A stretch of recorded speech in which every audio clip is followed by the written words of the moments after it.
KTM जो कभी दुनिया का सबसे पॉपुलर स्पोर्ट्स बाइक ब्रांड हुआ करता था, आज वो बैंकरप्सी के कगार पे खड़ा है। और ये वही बाइक कंपनी है जिसके बाइक्स को खरीदने का सपना हर वो लड़का देखता है जो अपने आसपास वालों पे इंप्रेशन डालना चाहता है। लेकिन पिछले कुछ सालों में KTM को लगभग 2.5 बिलियन यूरोस यानी कि 22,000 करोड़ रुपए से ज्यादा का लॉस हुआ है। और आज के टाइम में ये कंपनी लगभग 3 बिलियन यूरोस के कर्ज में है, जिसको इंडियन रुपीज में अगर हम कन्वर्ट करेंगे तो हो जाएगा लगभग 27,000 करोड़ रुपए के आसपास। इसके अलावा 1600 से ज्यादा एम्प्लॉयज को नौकरी से निकाला जा चुका है। अब सवाल ये उठता है कि ऐसा आखिर क्या हुआ जिसकी वजह से ये कंपनी बैंकरप्सी की कगार पे पहुंच चुकी है। वैसे दोस्तों मैं आपको बता दूं कि ये फर्स्ट टाइम नहीं है जब कंपनी बैंकरप्सी की कगार पे पहुंची है। एक बार पास्ट में भी ये ऑलमोस्ट बैंकरप्ट हो चुकी थी। कब, कैसे, क्यों, आज के वीडियो के अंदर आपको पता चल ही जाएगा। इसके अलावा KTM के सीईओ के हिसाब से 3 ऐसे स्ट्रॉन्ग रीजंस है जो KTM को कभी भी डूबने नहीं दे सकते। अब वो कौन से हैं, क्या वो सच में काम करते हैं, नहीं करते हैं, उसके बारे में भी आपको इसी वीडियो के अंदर पता चलेगा। लेकिन उससे पहले आपसे एक छोटी सी रिक्वेस्ट है, अभी तक आपने वीडियो को लाइक नहीं किया तो प्लीज लाइक कर दीजिए और नीचे कमेंट बॉक्स में लिख के बताइए आपका बाइक्स में फेवरेट ब्रांड कौन सा है, KTM या royal Enfield. KTM company adventure और ऑफ रोड बाइक्स बनाने के लिए जानी जाती है। इनकी टैगलाइन है रेडी टू रेस। इसी से पता चल जाता है कि अगर किसी को भी मजबूत और अच्छी स्पीड वाली बाइक चाहिए तो KTM उसके लिए बेस्ट ऑप्शन है। वैसे KTM ने 341 से ज्यादा वर्ल्ड चैंपियनशिप रेसिंग में जीती है और ये लिमिटेड एडिशन बाइक बनाने के लिए जानी जाती है ताकि इनकी बाइक्स हमेशा लोगों की चर्चा में रहे। अब सवाल ये उठता है कि कंपनी आखिर बैंकरप्सी की कगार तक कैसे पहुंच गई। तो दोस्तों ये समझने के लिए सबसे पहले आपको ये पता होना चाहिए कि कंपनी की शुरुआत कैसे हुई। देखिए कहानी शुरू होती है साल 1934 में जब हैंस ट्रंकेनपोल्स नाम के एक ऑटोमोटिव इंजीनियर ने ऑस्ट्रिया के मेटिगोफन शहर में अपनी एक कार रिपेयरिंग की छोटी सी दुकान डाली जिसका नाम उसने रखा KTM यानी कि कार्फ्ट फायर जॉयग ट्रंकेनपोल्स मेटिगोफन। हो सकता है मैंने गलत प्रोनाउंस किया, स्पेलिंग आप स्क्रीन के ऊपर देख पा रहे होंगे। वैसे पहले वर्ड का मतलब होता है मोटर व्हीकल, दूसरा वर्ड जिसने शुरू किया उसका सरनेम है और तीसरा जहां पे शुरू हुआ वो है। अब देखिए दोस्तों शुरुआत में हैंस का ये जो रिपेयरिंग का बिजनेस था वो अच्छा नहीं चल रहा था, इसलिए उसने अपने शॉप के अंदर सेकेंड हैंड मोटरसाइकिल और कार्स को भी बेचना शुरू कर दिया। लेकिन इसी बीच KTM के बिजनेस में एक बहुत बड़ा बूम आया जब साल 1939 में दूसरा वर्ल्ड वॉर शुरू हो गया। तब देखिए एक तरफ पूरी दुनिया में तबाही मची हुई थी, वहीं दूसरी तरफ KTM को बहुत ज्यादा फायदा हो रहा था। और ऐसा इसलिए क्योंकि वर्ल्ड वॉर के टाइम पे हैंस को मिलिट्री व्हीकल रिपेयर करने का भारी ऑर्डर मिल रहा था। सो मिलिट्री के जो भी व्हीकल्स होते थे उनको रिपेयर करके हैंस ने बहुत अच्छे पैसे कमाए। फिर जब वर्ल्ड वॉर खत्म हुआ तब रिपेयर वर्क की जो डिमांड थी वो कम होने लग गई, जिसकी वजह से KTM का जो बिजनेस था ऑलमोस्ट ठंडा पड़ गया। सो हैंस ने कुछ नया करने का सोचा और खुद की मोटरसाइकिल बनाने का फैसला लिया। फिर दोस्तों 1951 में हैंस ने अपना सबसे पहला मोटरसाइकिल R100 लॉन्च किया जिसको घर में डिजाइन और असेंबल किया गया था। और उसके बाद में 1953 आते आते इस बाइक का प्रोडक्शन काफी तेजी से बढ़ने लग गया। और इंटरेस्टिंग चीज ये है कि उस वक्त कंपनी के पास सिर्फ 20 वर्कर हुआ करते थे और वो सारे मिलकर एक दिन के अंदर 3 बाइक बना पाते थे। इसके बाद में KTM ने कई मॉडल्स जैसे कि R125 टूरिस्ट, ग्रैंड टूरिस्ट और भी कई सारे लॉन्च किए। उसके बाद में 1957 में KTM ने अपना पहला स्पोर्ट्स मोटरसाइकिल ट्रॉफी 125cc तैयार किया। वैसे मैं आपको बता दूं 1962 में हैंस की हार्ट अटैक के कारण मौत हो जाती है और उसके बाद में कंपनी की जो जिम्मेदारी होती है उसके बेटे एरिक के ऊपर आ जाती है। एरिक की लीडरशिप में KTM ने बहुत ही तेजी से ग्रो करना शुरू किया और साल 1971 तक कंपनी के पास टोटल 400 एम्प्लॉइज हो गए और व्हीकल्स के टोटल 42 मॉडल हो चुके थे। उसके बाद में KTM ने इंजन और रेडिएटर्स भी बनाना शुरू कर दिया और 1981 आते आते एम्प्लॉइज की संख्या 400 से 700 तक हो गई। लेकिन दोस्तों 1990 के आसपास एक वक्त ऐसा भी आया जब इनके सेल्स का ग्राफ गिरने लग गया, जिसकी वजह से KTM को प्रोडक्शन बंद करना पड़ा और नौबत ऐसी आ गई कि कंपनी लगभग बैंकरप्ट हो चुकी थी। और अनफॉर्चुनेटली इसी दौरान एरिक की भी मौत हो जाती है, जिसके बाद में KTM को क्राइसिस से बाहर निकालने की बहुत कोशिशें की जाती है लेकिन सारी की सारी नाकामयाब होती है। उसके बाद में 1991 में KTM की जो मैनेजमेंट थी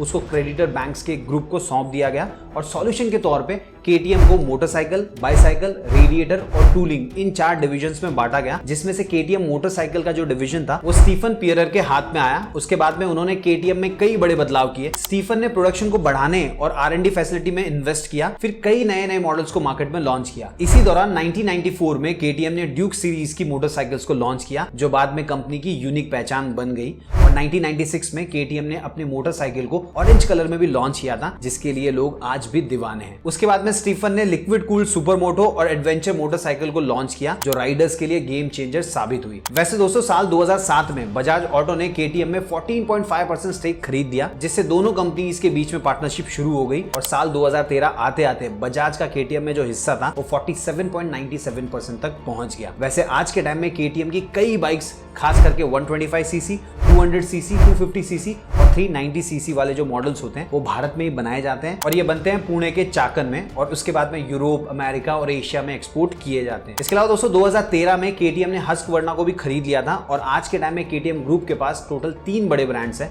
केटीएम, हस्कवर्ना मोटरसाइकिल और गैस मोटरसाइकिल। अब हो सकता है आप में से कुछ लोग सोच रहे होंगे अब तक ये तो नहीं बताया कि केटीएम बैंकरप्सी की कगार पे क्यों पहुंचा। तो देखिए इसके पीछे कुछ रीजंस हैं, चलिए एक एक करके उन रीजंस को भी समझ लेते हैं। सबसे पहला रीजन है प्रोडक्ट में रिलायबिलिटी इश्यूज आए जिससे रेपुटेशन गिर गई। देखिए केटीएम के LC8C इंजन में इश्यूज आने लग गए थे, खास करके 2018 से 2020 के बीच में बनाए गए 790 और 890 जैसे एडवेंचर बाइक मॉडल्स में। अब एग्जैक्टली जो प्रॉब्लम थी वो कैमशाफ्ट से जुड़ी हुई थी। देखिए कैमशाफ्ट जो होता है वो एक इंपॉर्टेंट कंपोनेंट होता है और इसका मेन काम होता है इंजन के जो वॉल्व्स होते हैं उनको सही टाइम पे चालू करना और बंद करना। सोशल मीडिया पे इसको लेके बहुत सारी कंप्लेंट्स आने लग गई थी, यहां तक कि फेसबुक पर एक ग्रुप था केटीएम फील्ड कैमशाफ्ट 790/890 एंड 901। इसमें 8600 से ज्यादा मेंबर्स थे। तो आप समझ सकते होंगे ये जो इशू था कितना बड़ा था।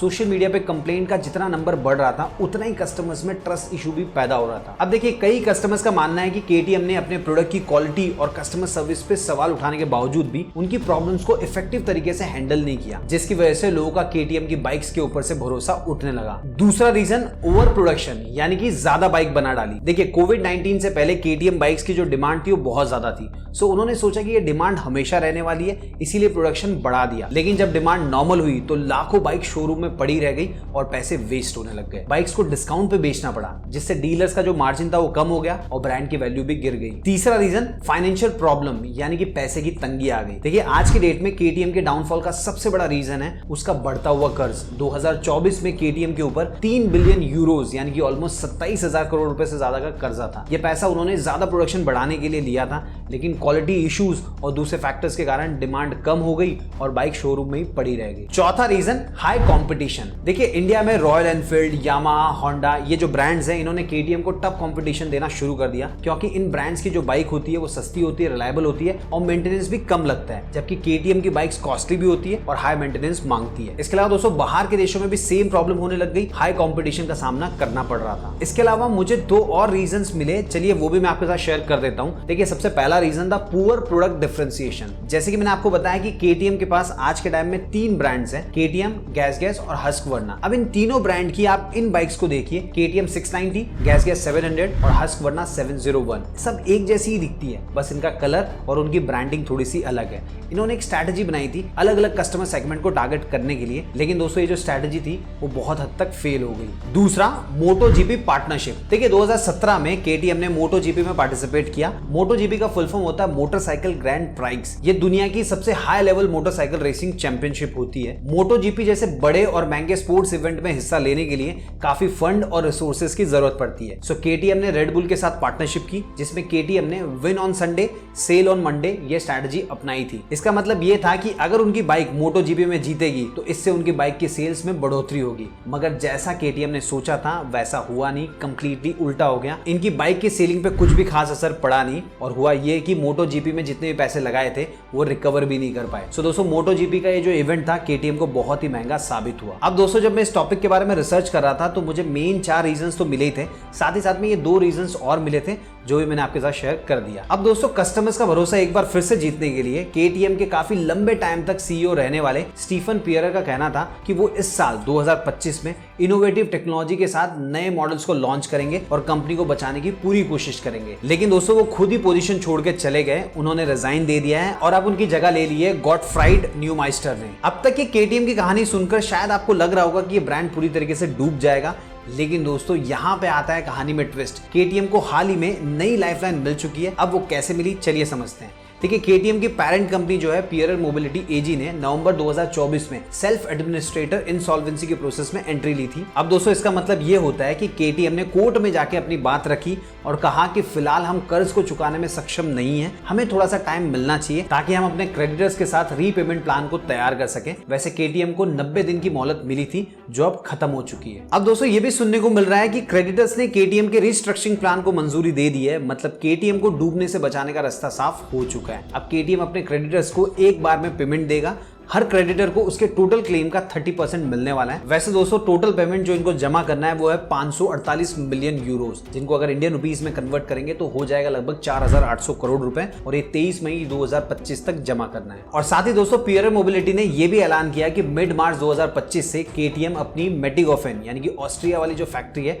उसमें प्रोडक्शन एक बार फिर से शुरू करेगा। मतलब केटीएम एक बार फिर से वापसी करने के मूड में आ चुका है, जो कि केटीएम बाइक लवर्स के लिए एक अच्छी खबर है। चलिए दोस्तों अब बात कर लेते हैं उन 3 रीजंस के बारे में जिनकी वजह से केटीएम कभी भी डूब नहीं सकती। और दोस्तों ये जो रीजंस है मैं अपने मन से नहीं बता रहा हूं, बल्कि केटीएम के नए सीईओ गॉटफ्राइड ने बताए हैं। सबसे पहला रीजन है एम्प्लॉयज की टायरलेस कमिटमेंट। गॉटफ्राइड ने कहा कि केटीएम अभी भी इसलिए जिंदा है क्योंकि उनके जो एम्प्लॉयज हैं उन्होंने इस मुश्किल के वक्त में भी पूरी मेहनत और डेडिकेशन से कंपनी को संभाल के रखा है। दूसरा रीजन है केटीएम के कस्टमर्स की लॉयल्टी, जिसकी वजह से कंपनी इस मुश्किल की घड़ी में भी खुद को सर्वाइव कर पा रही है। तीसरा रीजन है फियरलेस और प्रोफेशनल इंसॉल्वेंसी एडमिनिस्ट्रेटर। देखिए केटीएम को एक बहुत ही स्किल्ड और प्रोफेशनल इंसॉल्वेंसी एडमिनिस्ट्रेटर का सपोर्ट मिल रहा है, जो उन्हें इस मुसीबत से निकालने में पूरी हेल्प कर रहा है। वैसे दोस्तों आप मुझे कमेंट बॉक्स में लिख के बताइए क्या केटीएम वापसी कर पाएगा, और अगर कर पाएगा तो कब तक। उम्मीद है दोस्तों आपको वीडियो पसंद आया होगा। अगर वीडियो पसंद आया तो इस वीडियो को उन सभी फ्रेंड्स, फैमिली मेंबर और जान पहचान के साथ शेयर कीजिएगा जो बाइक लवर है। साथ ही चैनल को सब्सक्राइब कर लीजिए। मिलते हैं दोस्तों अगले वीडियो में फिर एक इंटरेस्टिंग टॉपिक के साथ।